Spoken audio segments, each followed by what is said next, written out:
years, I much prefer the giving phase, and the founding National Ambassador for Philanthropy. And why, how did this really come to happen? Basically, I learned about giving very, very early, because I came to London as an unaccompanied child refugee from Nazi Europe. And I've been given so much myself, it seems to be inevitable to me that I have to make my life worth saving and to start giving back. And so, having made a small fortune, I do now give it back and hope to give it all away. But my giving is very much aligned with a vigorous career. I started my own software house back in 1963, and it was a company, it was a social enterprise really. It was commercial. I looked to see about setting it up as a charity, but actually it was set up commercially, and that was quite right, because I felt nobody would really respect it unless it was commercially viable, because it was a company of women, it was a company for women, and it was a company for women with domestic responsibilities, usually kids of course, but some were looking after disabled husbands and so-called elder care, to continue a vigorous professional career working from home. I'm often asked for the secret of commercial success, and one important thing is to choose your partner very, very carefully.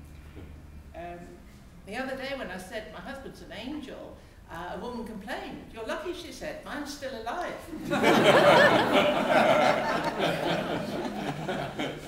People talk about my overnight success, but actually it was 25 years before the company paid a dividend.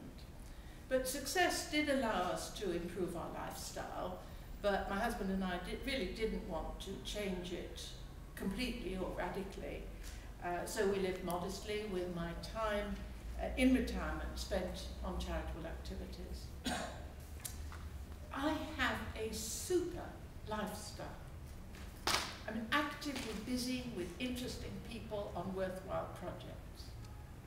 And like the Quaker Society of Friends, I believe in the beauty of work when we do it properly and in humility.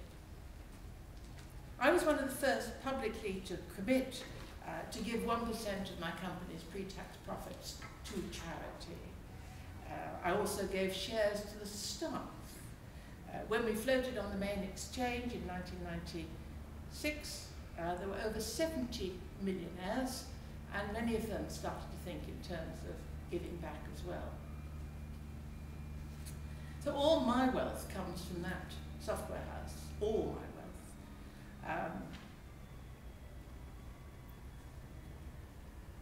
The Shirley Foundation's mission, and it took some time to work out what it was I really wanted to do,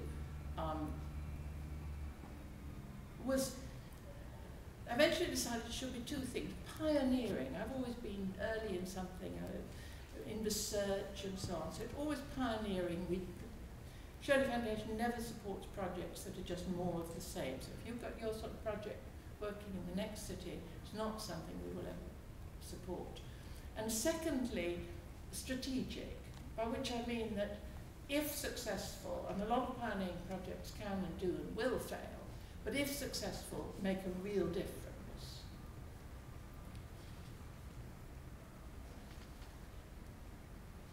And I concentrate really on the things that I know and care about, and there are only two really. You might guess from what you've heard what they are. Information technology, which is my professional discipline, is very, very exciting, and lots of things happening in that area.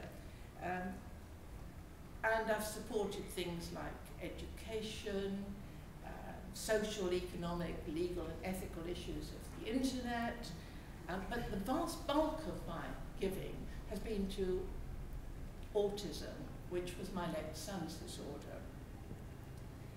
And it's a lifelong developmental disorder.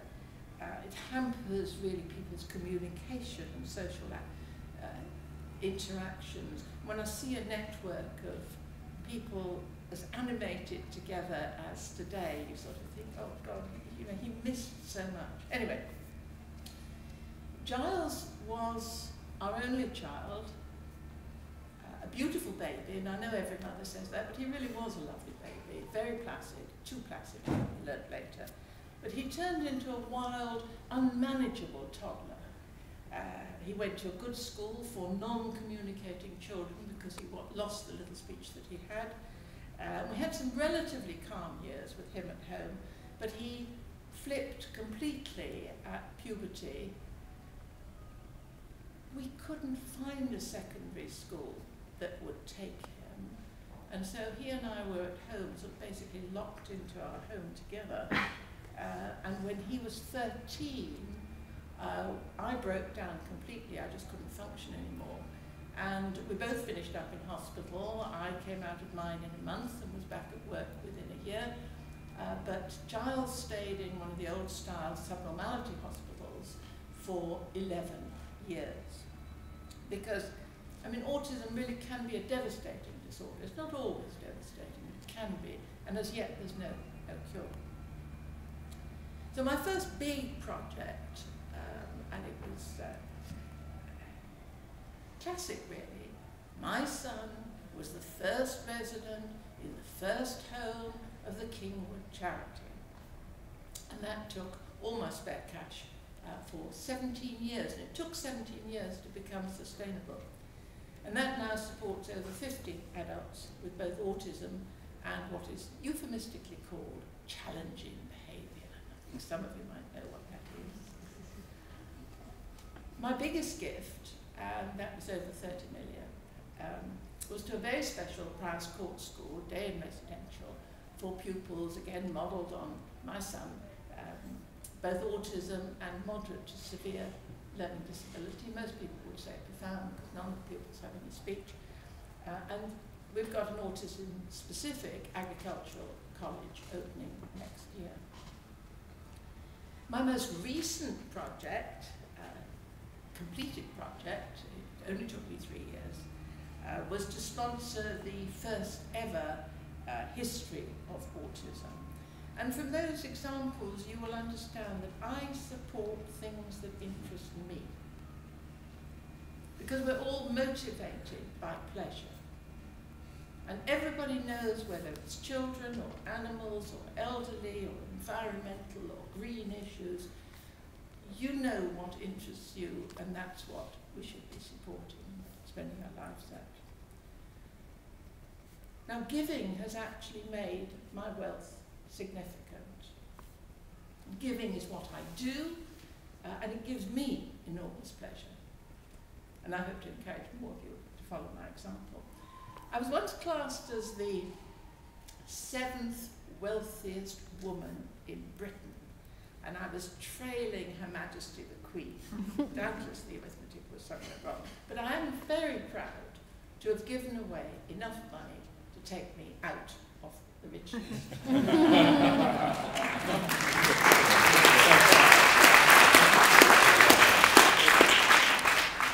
I've given to the IT livery company in the city across the way with its 3 strands, charity, social, commercial, and to the Oxford Internet Institute, the OII, which focuses on the social, legal, ethical issues, everything except the technology really, technology side of the internet, very important. And I've supported resources for autism, Autistica, which is medical research into causes, music for autism, university centres for research, the all-party parliamentary group on autism, supported living in Wirral. You know, it's a long list, because that's what I do. I focus on something that I know and care about. And basically, whenever I found a gap, I tried to help. Donations, large, sure, but also a lot of small ones. The small ones always regular, because that allows the small charities, or all charities, to do a bit of planning. And always accompanied by involvement. I think it's demeaning to just give money. And I know from having been patronised myself when I was supported by a charity, it really, you have to actually have a much more different relationship between donor and beneficiary. And in any case, one wants the fun, you know, the sheer adrenaline buzz of commitment. And in this world, really, if you don't commit, I think you're just taking up space. I've always tried to be generous according to my means, generous in time and skills as well as money. I'm sure in recent years the money has been significant and money is wonderfully effective. But the passion and human touch must also be there, so as not to be patronising. So I give with a warm hand, which means I don't leave it all in my last will and testament. I give with a warm hand and I hope a liberal spirit. I get committed to the projects because giving makes me feel good. In order to galvanise and encourage giving, I have pledged to inspire the idea that giving is a pleasurable act as well as compassion. To help change or challenge any aspect of society by raising the bar on our capacity to be generous. I thought in a way it was a matter of driving change. But once I got into the ambassadorial role, I found that I was really chronicling change rather than driving it, because it wasn't just me. Philanthropists and the intermediaries seized on the opportunity to help galvanise and encourage giving. And Britain is now leading the world with other countries moving towards having their own ambassadors of philanthropy. I really applaud the sheer rich diversity of experiences, the spirit of ambition, and the sheer sensitivity of the projects that we're going to hear about this afternoon. In the autumn of my life, I just feel so lucky to have something to get up for every morning. I meet more interesting people, travel purposefully to interesting places like this, and feel much more fulfilled in giving money away than I ever did in 31 years in business making it. Indeed, the more money I give away, the richer my life seems to become.